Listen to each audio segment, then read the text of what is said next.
So I feel like there's a lot of conflicting and confusing advice when it comes to a watercolor beginner and where they should start. Is it water control? Is it painting with 2 or 3 or 4 layers? Do you start with landscapes and florals or people? Do you let your layers dry completely before adding things, or just do 1 layer? So today I wanted to share with you guys 3 things that if I were starting my watercolor beginner journey again, that I would do differently, and I would do them first. And also, even if you're not a beginner, 1 or 2 or maybe all of these things might resonate with you as something that you can start now if you haven't already. So we're gonna be painting a landscape today. You guys seem to be really enjoying the landscape, so here's another one for you, and let's get to painting. All right, today we are spraying down our palette.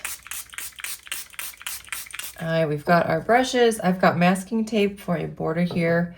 And then the brushes I have, they're from my Craftmo collection. And this is a number 1 quill, but you could use a number 10 round or 12, and this is a 6. And then I do have a lighter brush just for those thinner grasses, but you can use a detail brush. I've got my Winsor Newton palette, my water, and then I'm using the Meeden 100% cotton paper. So you can use 100% cotton if you have it. Tend to have an easier time with kind of the blending of colors, but you can use a cheaper paper if you want as well. I practice on cheaper paper, and then I have a collaboration with Meeden, and so I get to use their papers, which I love. And if you're looking into nice, affordable watercolor paper that's cotton, it's linked in the description of this video. All right, so I like to add in my border so that I can have, I'm having a tough time with this tape. I'm wondering if it's old because it keeps ripping at odd moments for me. But anyway, we're gonna make it work. And I know you are here also, to do the painting, but also to join the discussion or learn in the discussion of just these 3 things that I would do differently, things I would do first if I were beginning my journey again, because it was just so disjointed. I didn't know what to think or who to follow or what to search for and all that stuff, and it can be quite overwhelming, but we'll chat about that today. First of all, if you do have a pencil, grab them. We're just gonna do some really easy light sketching, horizon line around about the middle of the paper. It doesn't have to be perfect, okay? All the way across. Does not have to be totally straight. We're just going for the best that we can do. And then we've got our mountains, some here around this area. So just holding the pencil really loosely and just putting in some mountains, just letting them kind of taper off just about there. And there's sometimes a lot of like crevices and lines and crevices, that's the word. And so we're just, kind of putting those in. Then we've got our water line. And then we're gonna have our water kind of come around about here and just go back over down the beach. And then we've got a lot of sand. I am using a reference photo today from Pinterest. I'll just show that to you really quickly. That's my inspiration, but we'll probably change some things because that's what we do. All right, so we might have like a little bit here that's lighter. It's kind of where the foamy parts are. And yeah, just loosely sketching that in so you can follow it. And then we're gonna put there's like some bushes here, maybe some flowering bushes just in the foreground. And we're gonna keep it simple. I think we're gonna skip the tree that's in the reference because we're trying to do this. I'm gonna try to do this in about 15 minutes. It might take me longer, but that's gonna give me a space to stay focused and just work on what I need to work on. So take your brush, and I want you to wet that brush. We're gonna start with the sky, and we're gonna do like a sunset. So we got some pink over here. We're gonna start adding that in. See, I'm holding the brush really loosely. And just a little bit like this. Then we're gonna grab some orange. Don't even have to clean off your brush. And just blend some of that color into each other. All right. And don't make it even. Don't make these straight streaks across. You just want to keep it really loose and easygoing. Again, if I'm doing 15 minutes or about that, I'm going to try to not just take my time, but just to really not overthink, but just put the color down and see what happens. We're going to add in a little more darker over the top. This is called Wet on Wet. It's really intense pink. And just spread it. See how I'm blending one color into the next. So the first thing that I wish I could have done differently or would have done is to consult the experts. So obviously one thing with that as I'm adding in darker versions of this is, looking at YouTube videos like you're doing today. I don't really consider myself an expert, except that I'm definitely an expert in the mental health field. And I teach you guys to let go of perfectionism in your art. I'm laughing because I'm like, I still feel like a student most of the time learning, but I'm teaching you what I know. I'm teaching you what I've learned over almost 5 years of painting, and I want to encourage you, inspire your journey as well. So see how bright that is, just keeping it really loose. You can always pause the video. You don't have to do this in 15. You can do this in 20 or 30. Just take your time. And then for the water, we're just going to kind of do just some lines. Let's see, I've got my turquoise here. And I've got that. I'm just going to put that in. Kind of, it's sort of going this way, right? Because that's the water line. So I'm allowing my brush to just run out of paint and have these swoopy marks. And when you're seeing the water glistening, you see a lot of beautiful white spots. And so the white of the paper can help to emulate that. So just putting in that first layer. I like to keep it pretty simple because other parts might have more complexity, and I don't want to make everything super detailed. So, we're going to start putting in some different greens, some darker green for this bush area. And I'm just kind of stippling and putting this down. I don't want to overthink. We're going to put in different shades of green too, so get ready for that. Yay! So not only am I talking about, just using the tutorials that you're seeing. See, I'm just skitting around the paper, scooching, I don't know. Move it around, some light parts, letting them mix. Using the tutorials or pictures that they've taught, and saving those and trying them, those are really important. But you know what else is important? Being able to also consult them and message them. So when I was first trying to grow my YouTube channel, I messaged several artists, and I won't mention them by name because I don't want them to, what if they would be bombarded as well. But there's somebody that you'd like to ask something to, just reach out, send them a message. You can ask me too. Hey, how do I do this? How do I do that? I'm sure that they would love to help out. So if you have a wealth of knowledge around you, take advantage of it. And some people may not get back to you, but don't be discouraged. I'm just adding in some dark green here for some shadow. I love using wet on wet because things blend really pretty and it's just more effortless as well. Okay. All right. So the second thing that I would tell you, my words of advice, as I'm grabbing some more of this lovely light green as this is drying, is to just be able to build up your watercolor supply collection slowly. If you have a budget. Now, if you don't have a budget and you can get whatever, then more power to you. But there's a lot of people that are in a more difficult situation, and watercolor can be extremely expensive, right? We know this from a lot of us from experience. So just save up one thing at a time, but don't be nervous that you don't have the quote unquote right supplies. Take your time, remind yourself, I'm going to clean and dry my brush here, that it all comes with time. And I'm going to remove some paint just for a little extra highlight. It's starting to get really dark here. It all comes with time, and use what you have. Focus on just really working on that muscle memory, how to do the brush strokes that you like and how to mix the paint in the way that you like. And then just knowing it's okay, because there's a lot of artists that will say, well, you have to use 100% cotton paper for practice. And that's just, let's do the same type of thing, but for our mountains. It's just not, it's not doable for many people budget-wise. And so don't feel bad about that. I want to encourage you that it's just a process. And you can build up slowly. You have birthdays and Christmas. You can make requests from family and friends too.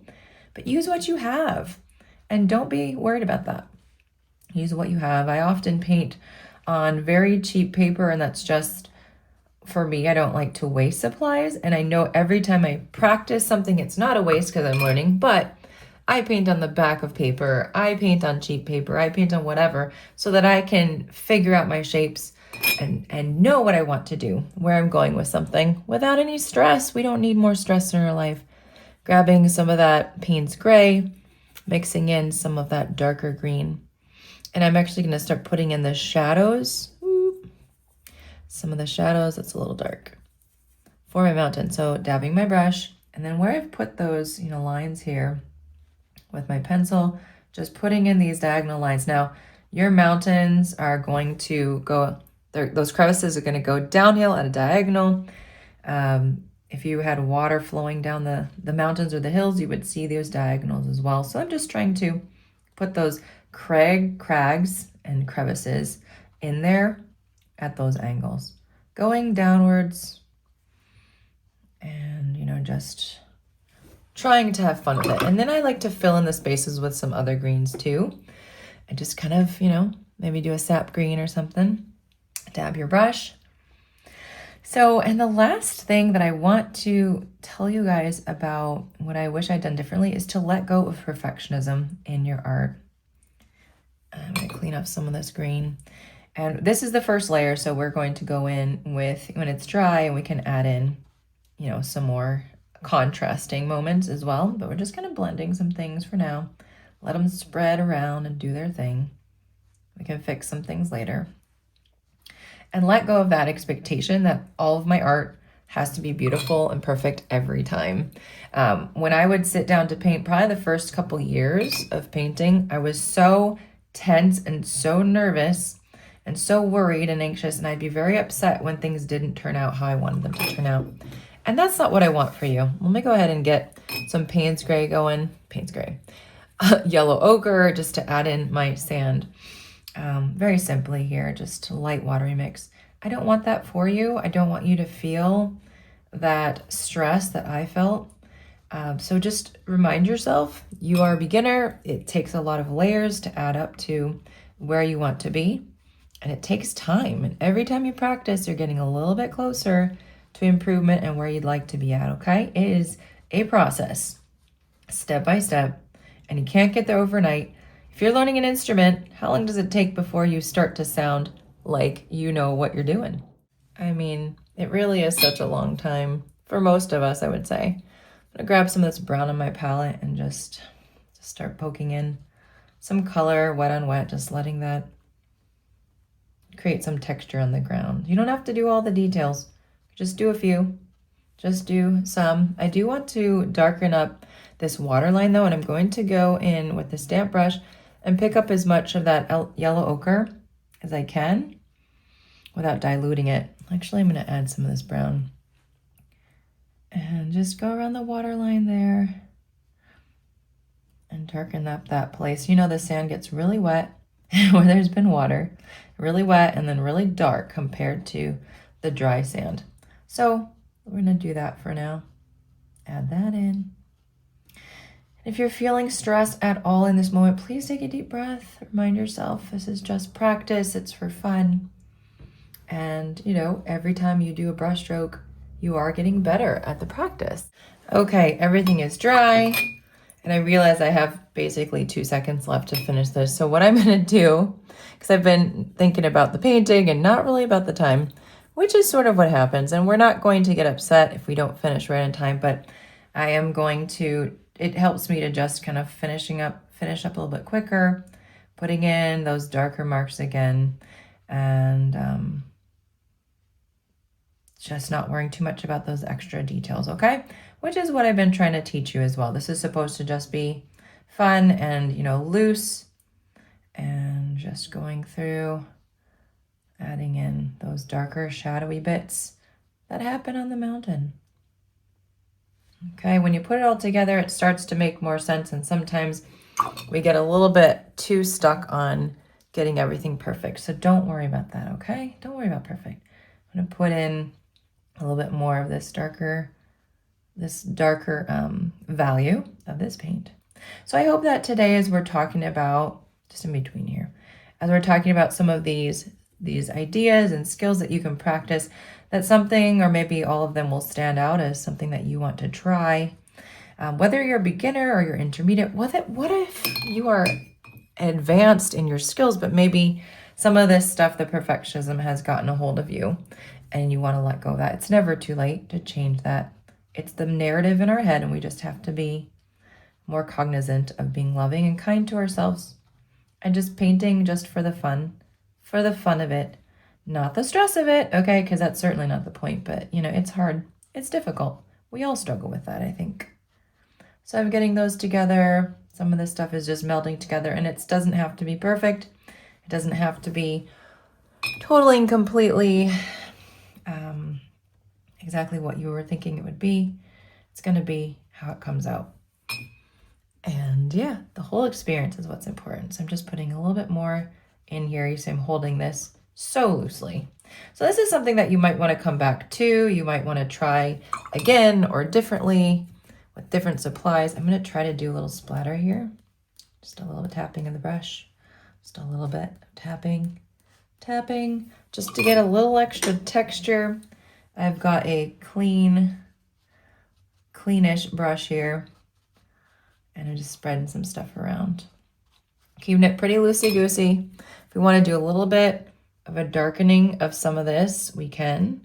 Just keeping aware that there's just this curvature of this water. I've got some green on the brush. That was already there from the jar. And then you can just go ahead and sort of blend some of that in if you want to. Just a little bit of green on here too. It gets really light. And then of course, what we have to do is we have to take off the tape, because that is so much fun. To me, it's the most exciting part. Not really, but it signifies to your brain, I am done, I did this thing, and you can pat yourself on the back. So I forgot to ask you guys to like the video if you've liked the video. So go ahead and click on that. Let me know in comments what your favorite part was, and I'll see you guys again soon. Two things I wanted to mention. First of all, on Mondays, I tend to have a free watercolor class. So if I do have it, it will be linked below in the description. And also my Craftimo watercolor brushes are launching in a couple weeks. So again, the link down below is there if you'd like to sign up on the waitlist just to be notified. I'm really excited about them. I can actually show you this right now because I finally have the samples in my hand, and that would happen to me. Here these beauties are in all their glory: a large filbert, a small filbert, a quill, a dagger, and a number 6 round. Look at those points, boing! So again, link down below. And if you're not sure what to paint next, then watch this one next, which has 5 tips for watercolor beginners. Thanks for watching, you guys. Happy painting and happy mental health to you.